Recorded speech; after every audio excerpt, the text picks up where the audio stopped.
இன்றைக்கி நம்ம பார்க்க போகிற ரெசிபி பார்த்திங்கன்னா தாபா ஸ்டைலில் பன்னீர் புர்ஜி தாங்க பார்க்க போகிறோம்.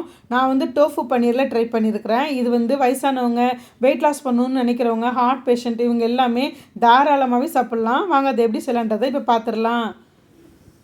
ஒரு மிக்சிங் பவுலில் 200 ml தயிர் எடுத்துக்கோங்க. அது கூடவே அரை டீஸ்பூன் போல் மஞ்சத்தூள் சேர்த்துக்கோங்க. நீங்கள் எவ்வளோ காரம் சாப்பிடுவீங்களோ அதுக்கு தகுந்த மிளகாத்தூள் சேர்த்துக்கோங்க. கூடவே 1 டீஸ்பூன் போல் தனியாத்தூள் சேர்த்துக்கோங்க. 1 டீஸ்பூன் போல் ஜீரகத்தூள் சேர்த்துக்கோங்க. அது கூடவே வாசனைக்காகவும் டேஸ்ட்டுக்காகவும் கொஞ்சமாக கசூரி மேத்தி சேர்த்துக்கோங்க. கண்டிப்பாக கசூரி மேத்தி சேர்த்துக்கோங்க. அப்போ தான் உங்களுக்கு தாபா ஸ்டைலில் அந்த டேஸ்ட்டும் வாசனையும் நமக்கு கிடைக்கும். இப்போ இதை நல்லா மிக்ஸ் பண்ணிக்கோங்க. மிக்ஸ் பண்ணி இப்போ இதை ஓரமாக எடுத்து வச்சுடுங்க. இப்போ நம்ம ரெசிபி செய்ய ஆரம்பிச்சிடலாங்க. ஒரு கடாயில் வந்து கொஞ்சமாக எண்ணெய் சேர்த்துக்கோங்க. இப்போ குழந்தைங்க இருக்க வீடாக இருந்ததுன்னா நீங்கள் பட்டர் கூட சேர்த்துக்கலாம். எண்ணெய் காஞ்சதுக்கப்புறமா நான் 1 டீஸ்பூன் போல் ஜீரகம் சேர்த்துருக்கேன். ஜீரகம் சேர்த்து நல்லா பொரியட்டும். பொரிஞ்சதுக்கப்புறமா 1 டேபிள் ஸ்பூன் போல் கடலை மாவு சேர்த்துக்கலாம். கடலை மாவு சேர்க்குறப்ப ஸ்டவ் வந்து மீடியம் ஃப்ளேமில் வச்சுக்கோங்க. இப்போ கடலை மாவு வந்து நல்லா எண்ணெயிலே வதக்கி விடுங்க. இந்த கடலை மாவு சேர்க்குறதுனால நமக்கு வந்து பன்னீர் புர்ஜி வந்து நல்ல ஒரு டெக்ஸ்டர் கிடைக்கும். டேஸ்ட்டும் ரொம்பவே அட்டகாசமாக இருக்கும். இப்போ கடலை மாவு நல்லா வெந்து நல்லா வாசனை வருதுங்க. இந்த டைமில் ஒரு 10 பல் பூண்டு, 1 இன்ச்சு போல் இஞ்சி எடுத்து நல்லா க்ரஷ் பண்ணி அதையும் சேர்த்துருக்கேங்க. இப்போ இது ரெண்டும் நல்லா பச்சை வாசனை போகிற அளவுக்கு நல்லா வதக்கிக்கோங்க. நல்லா வதங்கிடுச்சு. நான் 2 பச்சை மிளகாவை பொடியாக கட் பண்ணி வச்சுருக்கிறேன். அதையும் சேர்த்துக்கலாம். சேர்த்து நல்லா வதக்கி விட்டுக்கலாம்.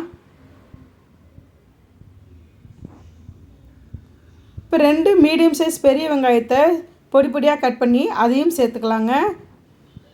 வெங்காயம் வந்து 3/4 பதம் வர்ற அளவுக்கு நல்லா வதக்கிக்கோங்க.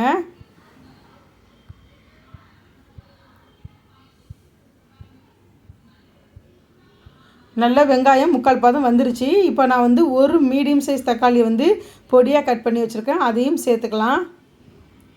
நம்ம ஏற்கனவே தயிரில் வந்து மசாலாலாம் நம்ம ஆட் பண்ணி வச்சுருக்கோம். அதனால் தயிரில் இருக்கிற புளிப்பே நமக்கு வந்து இதில் சேர்றதுனால கரெக்டாக இருக்கும். அதனால் 1 தக்காளி தான் சேர்த்துருக்கேன். இப்போ தேவையான அளவு உப்பும் சேர்த்து தக்காளி நல்லா குழஞ்சி வேகிற அளவுக்கு நல்லா வதக்கி விட்டுக்கோங்க. தக்காளி நல்லா கரைஞ்சி எண்ணெய் பிரிஞ்சு வந்துருச்சு பாருங்கள். இந்த டைமில் நம்ம ஏற்கனவே மிக்ஸ் பண்ணி வச்சுருக்கிற அந்த தயிர் மசாலாவை இதையும் சேர்த்துக்கலாம். சேர்த்து இதையுமே நல்லா மிக்ஸ் பண்ணி விடுங்க. நல்லா வெந்து எண்ணெய் பிரிஞ்சு வர்ற அளவுக்கு நல்லா வதக்கி விட்டுக்கோங்க.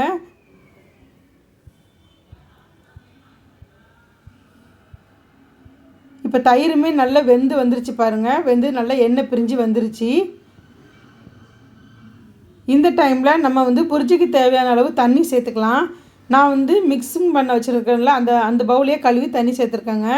இப்போ நல்லா மிக்ஸ் பண்ணி பார்த்துக்கோங்க. இந்த தண்ணி போதுமா இல்லையான்னு பார்த்துக்கோங்க. ஏன்னா நம்ம கடலை மாவு சேர்த்துருக்கோம். ஒரு 5 நிமிஷம் தான் நம்ம கொதிக்க விட போகிறோம். அதுக்குள்ளேயே அது கட்டி ஆகிடும். அதனால் பார்த்து தண்ணி சேர்த்துக்கோங்க. இது தண்ணி பத்தலை, இன்னும் கொஞ்சம் தண்ணி சேர்த்துருக்கேங்க. இப்போ நல்லா கலந்து விடுங்க. இந்த தண்ணி போதும். இப்போ இது எண்ணெய் பிரிஞ்சு வர அளவுக்கு மசாலா நல்லா வேகட்டுங்க.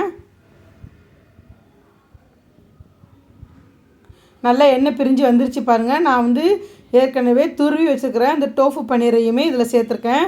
பன்னீர் போட்டதுக்கப்புறமா நம்ம ரொம்ப நேரம் வேக விடக்கூடாது. ஏன்னா பன்னீர் வந்து ஹார்டாகிடும். அதனால் போட்டு ஒரு 5 நிமிஷம் தான் நம்ம வேக விட போகிறோம்.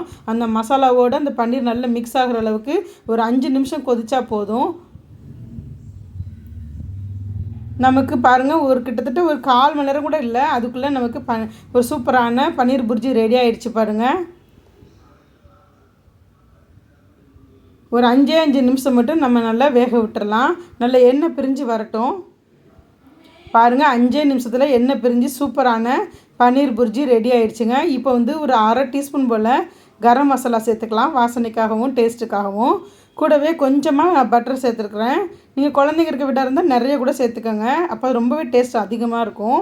இந்த பன்னீர் புர்ஜி ரொம்பவே டேஸ்ட்டாக இருக்கும். இப்போ வந்து நல்ல ஃப்ரெஷ்ஷான கொத்தமல்லி தழையை கட் பண்ணி சேர்த்துருக்கேங்க. அவ்வளோதான், பன்னீர் புர்ஜி ரெடி ஆகிடுச்சு. நம்ம டோஃபுவில் பண்ணியிருக்கிறதுனால எல்லாருமே தாராளமாக சாப்பிட்லாம். இதில் கொலஸ்ட்ரால் ரொம்பவே கம்மியாக இருக்குதுங்க. இது வந்து சப்பாத்தி, நான், ரொட்டி இது எல்லாத்துக்குமே ரொம்பவே டேஸ்ட்டாக இருக்கும். ப்ரெட்டுக்கு கூட வச்சு சாப்பிட்லாங்க. அவ்வளோ டேஸ்ட்டாக இருக்கும். நீங்களும் ட்ரை பண்ணி பாருங்கள். எப்படி வந்துச்சுன்றதை கமெண்ட் செக்ஷனில் சொல்லுங்கள். ரெசிபி பிடிச்சா லைக் பண்ணுங்கள், ஷேர் பண்ணுங்கள். நம்முடைய சேனலை சப்ஸ்கிரைப் பண்ணி சப்போர்ட் பண்ணுங்கள். பாய்.